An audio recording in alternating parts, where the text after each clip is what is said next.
There are moments in royal life that the palace cameras capture: the formal handshakes, the practiced smiles, the carefully ironed suits and polished shoes walking down red carpets. And then there are moments that no press release can script. Moments that happen in the spaces between protocol, behind the careful masks that royals are trained from birth to wear. Moments where something deeply human breaks through, and the world watching suddenly remembers that beneath every crown, there is just a person. A husband, a wife, two people who have been through something no title in the world could make easier. This is one of those moments. And what happened next, particularly from the woman standing quietly in the background, left everyone who witnessed it completely unsettled. To understand what made this moment so raw, you have to understand what the years before it actually looked like. Because for Prince William and Catherine, Princess of Wales, the road to this point was not a fairy tale. It was something far more complicated, far more painful, and ultimately far more real. When Kate stepped back from public duties in early 2024, the announcement from Kensington Palace was clinical and controlled. She was recovering from abdominal surgery. She would return when she was ready, but the palace's careful language could not contain what was actually happening. Within weeks, it became clear that Catherine had been diagnosed with cancer. The word itself, cancer, landed in the middle of the British public's relationship with the royal family like a stone dropped into still water. The ripples moved outward in every direction. William had always been the prince who kept things together through sheer force of composure. He had learned early that public emotion was a liability.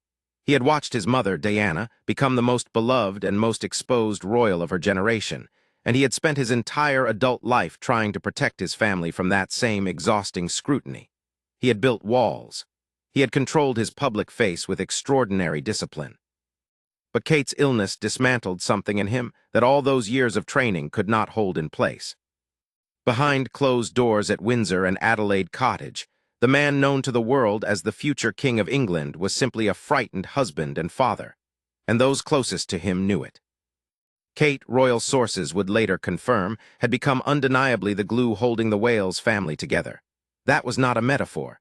It was a structural fact.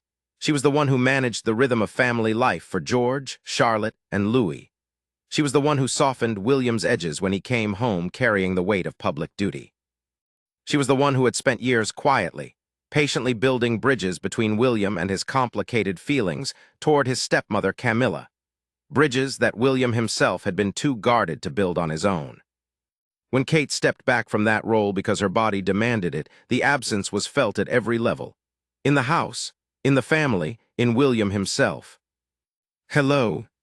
William would later describe his wife in a radio interview with striking emotional openness, saying she was an amazing mom and an amazing wife, and that literally our family couldn't cope without her. Coming from a man who had spent decades carefully measuring every public word, this kind of statement meant something. It wasn't a line written by a communications team. It was a husband who had sat beside his wife through chemotherapy, who had watched her fight to come back to the life they had built together, speaking from a place of genuine and profound feeling. Marie Claire, UK. The months of Kate's absence stretched long. She had been pulled away from everything she had built: her early childhood work, her public engagements, the overseas tour that brought her face to face with people all over the world. She had last traveled internationally in 2022 when she and William appeared in Boston for the Earthshot Prize Awards, and the years since had taken so much from her. She had spoken honestly about how difficult the recovery was. In conversation with patients at Colchester Hospital, she described the period after cancer treatment as really difficult, saying that, "You're not able to function normally at home as you perhaps once used to." That vulnerability, that honesty, was not something the world had always seen from Kate. It was something her illness had pulled out of her. And it made the public love her more, not less. CNN. So when the news finally came that Catherine, Princess of Wales, was well enough to return to overseas duties, that she was ready to step back into the full role the world had been holding its breath for her to reclaim, it felt like something enormous. Her first international trip since her diagnosis was a 2-day visit to Reggio Emilia in northern Italy, tied to her ongoing work with the Royal Foundation Center for Early Childhood, and it was widely considered a major milestone. The photographs that came back from that trip showed a woman who had fought her way back. She was composed. She was glowing. She was present in a way that had people across Britain quietly releasing a breath, they hadn't realized they'd been holding for over a year. Marie-Claire UK. But the Italy trip was her solo moment. And the departure for it, the moment William stood and watched his wife prepare to leave on her first significant journey since cancer, was not a moment that could be choreographed. Because somewhere between the official briefings and the packed luggage and the Kensington Palace corridors, something broke open in William that had been sealed shut for a very long time. Those present described it as a man overcome. Not dramatically, not in the theatrical way that viral moments often unfold, but quietly in the way that men who have learned to hold everything together sometimes crack, with a stillness that is more overwhelming than any outburst. His eyes, those who were nearby said, told the whole story. The pride was there. So was the relief. And underneath both of those things, something that looked very much like the accumulated weight of every frightened night he had spent wondering if this day would ever come. He had spoken openly about wanting to make sure she was okay and rested, and about the careful balance required in supporting her return to duties. That language, cautious, protective, focused on her well-being above everything else, revealed just how close to the surface his anxiety about her health still lived. The Italy departure was not just Kate heading to an engagement. For William, it was his wife walking back into the world and trusting her own body again. It was the first time in years that her going somewhere didn't mean a hospital appointment or a scan or a carefully worded palace statement. It meant she was well, and that knowledge broke through every wall he had ever built. Marie-Claire UK.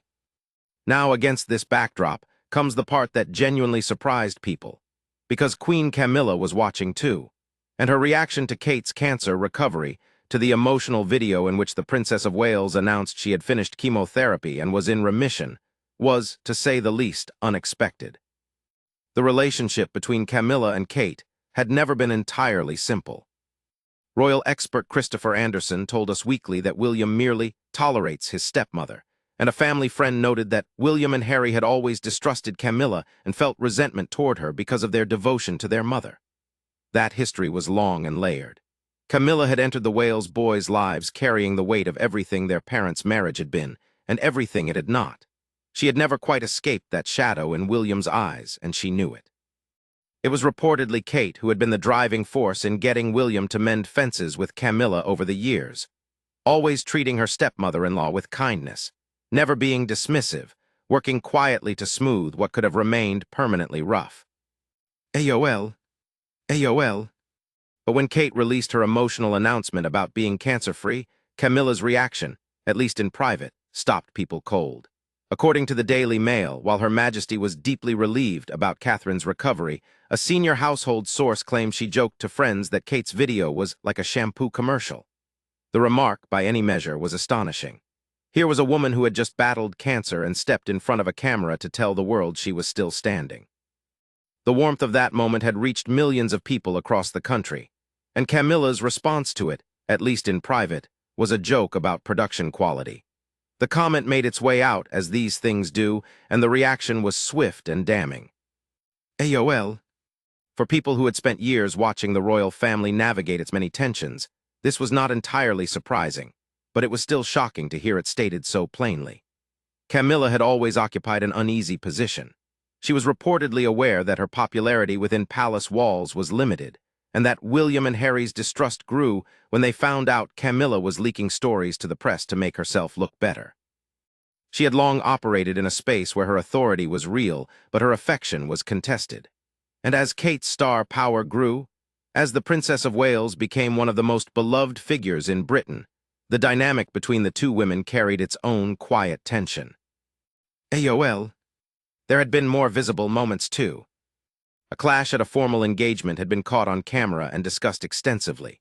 Queen Camilla appeared to tell Princess Kate to move during a visit from President Donald Trump, with sources close to the family reporting that Camilla seemed territorial, and that the way she behaved in front of everyone was uncalled for, and it raised William's hackles, too. That incident, played out in public in front of cameras, in front of international guests, had made the tension impossible to ignore. A source noted that, from Kate's perspective, Camilla needs to calm down and stop being so brittle and annoying. Strong words, but words that suggested the relationship between the two women was far more complicated than official photographs suggested. Yahoo! And yet, even within all of that friction, there was a deeper truth that the private joke about Kate's cancer video exposed more than anything else. Because what it revealed was not simply rudeness or a bad sense of humor. What it revealed was a fundamental failure to understand what that moment meant to William, to the public, to the children who had watched their mother disappear from normal life for the better part of a year, and to Kate herself, who had fought to come back to a life that illness had very nearly taken from her. The shampoo commercial remark wasn't just unkind. It was a window into how differently Camilla processed the emotional weight of what the Wales family had been through. And it landed with a particular kind of coldness that people around the palace found genuinely difficult to move past. William, when he heard about the remark, said nothing publicly. That was, of course, the royal way. But those who knew him understood that moments like this were precisely why his relationship with Camilla would always carry that particular tension, the kind that lives just below the surface of every carefully managed photograph of the family gathered together. In the weeks following Kate's Italy trip, royal editors noted that these were huge, huge moments that the public had been really missing from the Prince and Princess of Wales. The warmth that greeted Kate's return was not simply celebrity enthusiasm. It was relief from a public that had gone through something alongside this family, had worried, had hoped, had watched the updates carefully, and now, finally, felt the tension beginning to ease. Marie Claire. Meanwhile, plans were reportedly forming for Kate to join William for the Earthshot Prize ceremony in Mumbai, her biggest potential overseas commitment since her recovery, with royal insiders calling it a sign that the Princess of Wales was ready to step fully back into her role beside her husband. That prospect felt significant in a way that was hard to articulate but easy to feel, because it wasn't just about a formal engagement. It was about William and Kate standing side by side again on a world stage, the future King and Queen of England together, after everything they had been through. Marie Claire. And that was the thing, ultimately, that made William's emotional moment at Kate's departure so resonant. He is a man trained to be stoic. He is a man who has navigated loss and pressure and scrutiny that would buckle most people. Royal observers in 2026 noted that the change to the Wales couple's roles and the emotional shifts for their family behind palace walls had placed them front and center in ways that were unlike anything before. But beneath all of that, there was just a husband watching his wife walk back into the world she had fought to return to. And in that moment, all the composure in the world couldn't contain what he felt. Marie Claire UK. Camilla's reaction shocked people. William's emotion moved them. And Kate, quietly, powerfully walking forward on her own terms, she reminded everyone why the British public had held its breath for so long waiting for her to come back. Some stories don't need dramatic music or a scripted ending. Some stories are powerful precisely because they are real, messy, and complicated and full of the kind of feeling that no palace press office could ever write and no protocol could ever prepare you for.